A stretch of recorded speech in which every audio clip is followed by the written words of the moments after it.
போட்டித் தேர்வுகள் இதோ ஒரு பொன்னான வாய்ப்பு. தென்வரை இலவச பயிற்சி மையம் வழங்கும் ஆன்லைன் தேர்வுகள். உங்களுக்காகவே பிரத்யேக நடப்பு நிகழ்வுகள். வழங்குபவர்கள் we the Phoenix.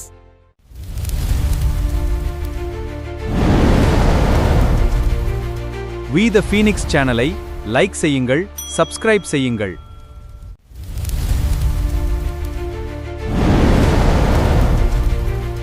We the Phoenix சேனலை லைக் செய்யுங்கள், சப்ஸ்கிரைப் செய்யுங்கள். இப்போ நம்ம நாட்டோட பொருளாதார எதிர்காலத்தையே தீர்மானிக்க போற ஒரு மிக முக்கியமான விஷயத்தை பத்தி தான் நாம அலச போறோம். இந்திய இளைஞர்களோட கல்வி, அவங்களோட திறன் நிலவரம் பத்தி நிதி ஆயோக் சமீபத்துல வெளியிட்ட அறிக்கை என்ன சொல்லுதுன்னு பார்க்கலாம். இது சும்மா ஏதோ சில புள்ளி விவரங்கள் இல்ல, நம்ம எதிர்காலத்தையே காட்டும் ஒரு கண்ணாடி. வாங்க நேரடியா விஷயத்துக்குள்ள போலாம். இந்த முழு விஷயத்தையும் ரொம்ப எளிமையா புரிஞ்சுக்க 4 முக்கிய பகுதிகளா இதை நாம பிரிச்சிருக்கோம். இளைஞர்கள் நமக்கு பலமா இல்ல சுமையா, நிஜமான கள நிலவரம் என்ன, இந்த திறன் இடைவெளியை எப்படி சரி செய்ய போறோம், அப்புறம் 2047 வளர்ந்த பாரதம் இலக்கு. இதான் நம்ம அஜெண்டா. சரி, முதல் பகுதிக்கு வருவோம். நம்ம நாட்டோட மிகப்பெரிய பலமா கருதப்படுற இளைஞர்கள் உண்மையிலே ஈவு தொகையா, அதாவது டெமோகிராஃபிக் டிவிடெண்டா இல்ல சுமையா? இங்கே ஒரு முக்கியமான விஷயத்தை நாம புரிஞ்சுக்கணும். நம்மகிட்ட இருக்கிற இந்த மிகப்பெரிய இளைஞர் பட்டாளம் அப்படிங்கிறது இரு பக்கமும் கூர்மையான ஒரு கத்தி மாதிரி. அவங்களுக்கு நாம முறையான திறன்களை கத்துக் கொடுத்தா அவங்க ஒரு மிகப்பெரிய பொருளாதார சக்தியா, அதாவது மக்கள் தொகை ஈவு தொகையா உருவெடுப்பாங்க. ஆனா ஒருவேளை அதை நம்ம செய்ய தவறிட்டோன்னு வைங்க, அதுவே நாட்டுக்கு ஒரு மிகப்பெரிய சுமையா மாறிடும். இப்போ 2வது பகுதிக்கு போலாம். கள நிலவரம் உண்மையிலே எப்படி இருக்கு, எண்கள் என்ன சொல்லுதுன்னு நிதி ஆயோக் ரிப்போர்ட் வழியா பாப்போம்.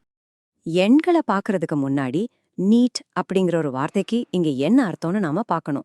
இது நீங்க நினைக்கிற மெடிக்கல் என்ட்ரன்ஸ் எக்ஸாம் கிடையாதுங்க. பொருளாதார ரீதியா எந்த ஒரு கல்வியிலயோ வேலைவாய்ப்புலயோ அல்லது பயிற்சியிலயோ இல்லாத இளைஞர்களை குறிக்கிற ஒரு வார்த்தை தான் இது. சிம்பிளா சொல்லணும்னா சமூக பொருளாதார ஓட்டத்திலிருந்து முற்றிலுமா விலகி இருக்கிறவங்க. இப்போ இந்த நம்பரை கொஞ்சம் கவனிங்களே. 8.7 கோடி. உண்மையிலே இது ரொம்ப அதிர்ச்சியான ஒரு விஷயம்தான். இந்தியாவில 15லிருந்து 29 வயசுக்குட்பட்ட இளைஞர்கள்ல கிட்டத்தட்ட 8.7 கோடி பேர் எந்த ஒரு ஆக்கப்பூர்வமான செயல்பாட்டிலையும் இல்லாம இந்த நீட் பிரிவில தான் இருக்காங்க. யோசிச்சு பாருங்க, எவ்வளவு பெரிய மனித உழைப்பு இங்க வீணாயிட்டு இருக்கு. இப்போ உங்களையே நீங்க இந்த கேள்வியை கேட்டுக்கோங்க. நீங்க இப்போ செஞ்சிட்டு இருக்கிற வேலை, நீங்க இவ்ளோ கஷ்டப்பட்டு படிச்ச அந்த பட்ட படிப்புக்கு சம்பந்தமான ஒரு வேலை தானா? இந்த கேள்விக்கான விதைய இந்த தரவு ரொம்ப தெளிவா நம்ம கண்ணு முன்னாடி நிறுத்துது. வெறும் 8.25% பட்டதாரிகள் மட்டும்தான் அவங்க படிச்ச படிப்புக்கு ஏத்த வேலையில இருக்காங்க. மீதமுள்ள அந்த மிகப்பெரிய பகுதி, அதாவது 91.75% பேர் தங்களோட திறனுக்கும் படிப்புக்கும் சம்பந்தமே இல்லாத வேலையிலயோ இல்ல தகுதிக்கு குறைவான வேலையிலயோ தான் இருக்காங்க. நம்ம கல்வி முறைக்கும் நிஜமான வேலை சந்தைக்கும் நடுவுல இருக்கிற மிகப்பெரிய இடைவெளி இதுதான். இதுக்காக அரசாங்கம் ஒண்ணுமே பண்ணலன்னு நம்ம சொல்லிட முடியாது. 2014 பாத்தீங்கன்னா அரசு திட்டங்கள் மூலமா 7.67 கோடிக்கும் அதிகமானவங்களுக்கு திறன் பயிற்சிகள் வழங்கப்பட்டிருக்கு. ஆனா இவ்ளோ பெரிய அளவுல திறன் பயிற்சி அளிக்கப்பட்டும் வேலையின்மையும் அந்த திறன் பொருந்தாமையும் அப்படியேதான் தொடருது.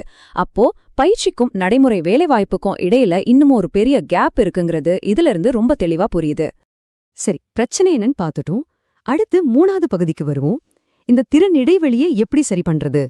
இந்த இடைவெளியை சரி செய்ய நிதி ஆயோக் ரொம்பவே பிராக்டிக்கலான சில தீர்வுகளை முன்வைக்கிறாங்க. முதலாவதா, இளைஞர்கள் உடனே சுயமா வேலை செய்ய ஆரம்பிக்கிற மாதிரி கட்டணமில்லாத அல்லது ரொம்ப குறைந்த கட்டணத்துல விரைவான பயிற்சிகளை கொடுக்கணும்னு சொல்றாங்க.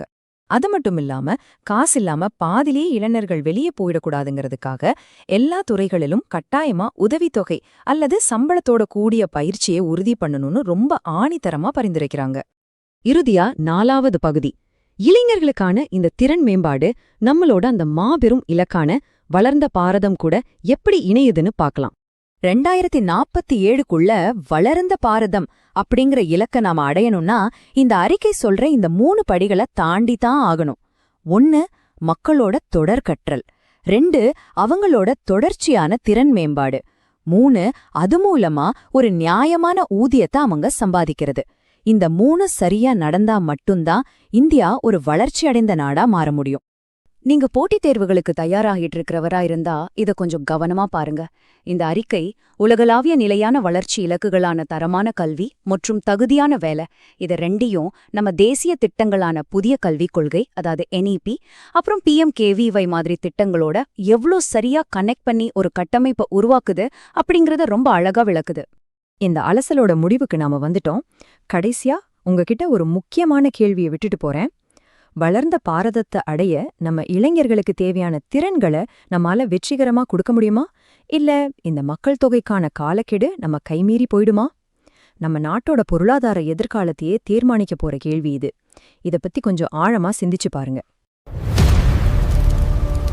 சாம்பலில் ஃபீனிக்ஸ். இங்கு அறிவு, ஊக்கம், வரலாறு உங்களை வந்தடையும். இது மீண்டும் இப்போதே சப்ஸ்கிரைப் செய்யுங்கள்.